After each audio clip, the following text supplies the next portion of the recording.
اچھا جی، رسول جو فرماتے ہیں رسول کی بات پر عمل نہ کرنا یہ خیانت ہے۔ رسول ہمارے پاس دو اہم چیزیں امانت کے طور پر چھوڑ گئے ہیں، ایک قرآن اور ایک اہل بیت اطہار علیہ السلام۔ قرآن کی تعلیمات پر عمل نہ کرنا بھی خیانت ہے رسول خدا کے ساتھ، اور اہل بیت اطہار سے محبت نہ کرنا یا ان سے دین نہ لینا یا لے کر اس پر عمل نہ کرنا، یہ دونوں کے دونوں رسول خدا صلی اللہ علیہ وسلم سے خیانت ہے۔ یا اسی لیے فرمایا فَكُلُّ إِنسَانٍ مَأْمُومٌ عَلَى مَا فَرَضَ اللَّهُ عَلَيْهِ۔ یاد رکھیں امام محمد باقر کے اس فرمان کو، کسی بھی امام کی بات کنفرم اگر اس امام نے فرمایا ہو، یہ بالواسطہ کئی واسطوں سے رسول خدا کا کلام ہے، اور رسول خدا کا کلام بذریعہ جبرائیل یہ اللہ تعالیٰ کا کلام ہوتا ہے۔ امام محمد باقر کا کلام چند واسطوں سے اللہ تعالیٰ کا کلام ہے۔ فرمایا فَكُلُّ إِنسَانٍ مَأْمُونٌ عَلَى مَا فَرَضَ اللَّهُ عَلَيْهِ، ہر انسان کے پاس تمام کے تمام فرائض اور واجبات اللہ کی طرف سے امانت ہیں۔ نماز آپ کے پاس امانت ہے، روزہ آپ کے پاس امانت ہے، صلہ رحم آپ کے پاس امانت ہے، جی غریبوں کی مدد، زکوٰۃ، خمس، حج، یہ سب کے سب اللہ اور رسول کی طرف سے ہمارے پاس امانت ہے۔ جی ہاں، یہ عجیب روایت ہے، ان علی اذا حضر وقت الصلاۃ، یہ اوپر کی جو روایت ہے تفسیر صافی میں ہے، فیض کاشانی کی ہے تفسیر صافی، وہ جس کتاب کا مطالعہ کر کے آیا ہوں اس میں جلد نمبر یا ایک ہی جلد ہے میرے خیال میں، صفحہ نمبر نوٹ نہیں تھا۔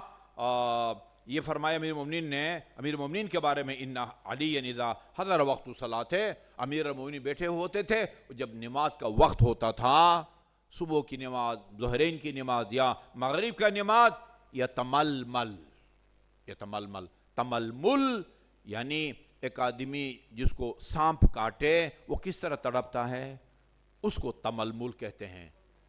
یتململ تململ السلیم، وہ امیر المومنین اس طرح تڑپ تڑپ کے روتے تھے جیسا کسی سانپ کا کاٹا ہوا جو ہے وہ تڑپتا ہے۔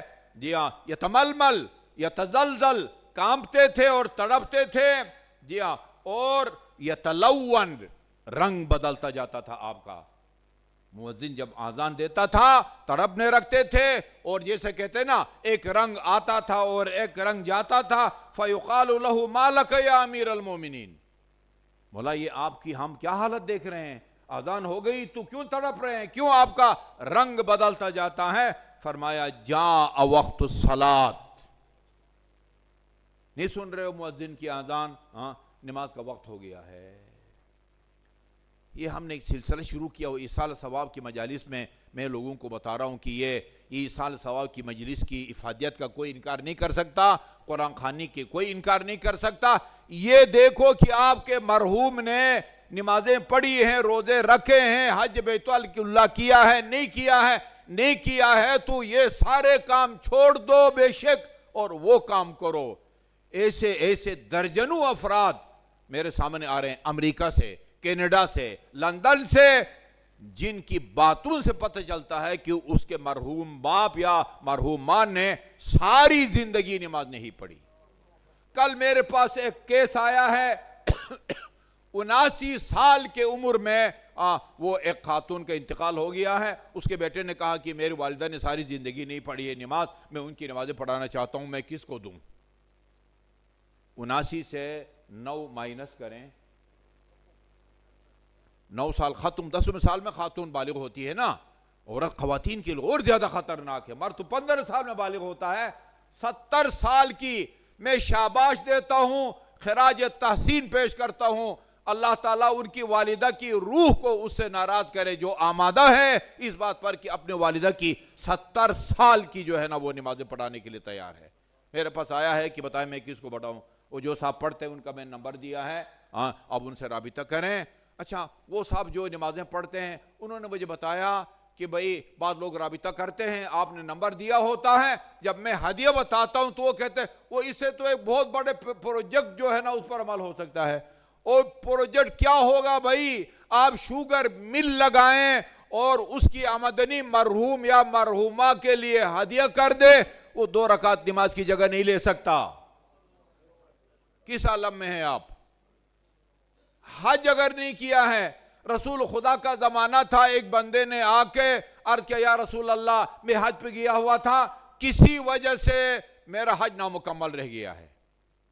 وقوف عرفات، وقوف مزدلفہ دونوں اگر رہ جائیں نا، ایک اختیاری وقوف ہے، ایک مجبوری کی حالت میں وقوف ہے، دونوں رہ جائیں۔ وہ کئی دفعہ ایسا ہوا ہے، جب وہ پہلی دفعہ وہ عرفات سے ٹرین چلی ہے تو اس میں لائن میں کھڑے تھے تو کراچی الحرمین کی خاتون بے ہوش ہو کے گر پڑی اور سیدھا جو ہے نا وہ اس کو باہر سے مکہ کا پتہ نہیں کسی ہسپتال میں بیچاری کو پہنچا دیا گیا، رہ گیا اس کا وقوف رہ گیا، وہ بیچاری آئندہ سال حج بیت اللہ کرے گی۔ جی اچھا، تو کہا یا رسول اللہ وَأَنَا رَجُلٌ مَيِّلٌ، الحمدللہ میں مالدار آدمی ہوں اور مال کی کوئی کمی نہیں ہے، حج جو نہیں ہو سکا ہے بتائیں میں کیا کروں کہ وہ حج کا متبادل ثابت ہو سکے۔ فرمایا اگر تمہارے پاس یہ کوہ ابو قبیس جو اس زمانے میں مکہ کا سب سے بڑا پہاڑ ہوتا تھا، اس کے بعد اگر تمہارے پاس سونا ہو اور یہ سارا سونا تم راہ خدا میں ادا دے دو، وہ حج کا متبادل نہیں بن سکتا۔ جب تک جا کے حج کے 15 اعمال انجام دو، 1000 ٹن راہ خدا میں سونا بھی دو، اس کا ثواب ملے گا، لیکن حج کا متبادل کوئی عمل نہیں ہو سکتا۔ جی فرمایا یا میرے ماں جا وقت صلاتے، کہا سن نہیں رہے ہو کہ نماز کا وقت داخل ہو گیا ہے؟ جی ہاں، یہ دیکھیے وقت امانت عرض اللہ علی السماوات، یہ اس امانت کو وہ صحیح حالت میں صاحب تک پہنچانے کا وقت ہے جو اللہ تعالیٰ نے آسمان اور زمین کو سامنے اس کو پیش کیا، انہوں نے ذمہ داری قبول کرنے سے انکار کر دیا، ان میں صلاحیت نہیں ہے نا۔ یہ تو ایسی کہتے ہیں ابینا، آسمان نے کیا، یہ تو ایسی آپ کہیں کہ زبان حال ہے، ورنہ زمین بول سکتی ہے نہ آسمان بول سکتا ہے۔ زمین اور آسمان نے اس امانت کو سنبھالنے سے انکار کر دیا اور انسان نے لا الہ الا اللہ محمد رسول اللہ کے اقرار کر کے اس امانت کو سنبھالنے کی ذمہ داری لی ہے۔ یہ نماز کو تم نے جو ہے نا کوئی معمولی امانت سمجھ رکھا ہے۔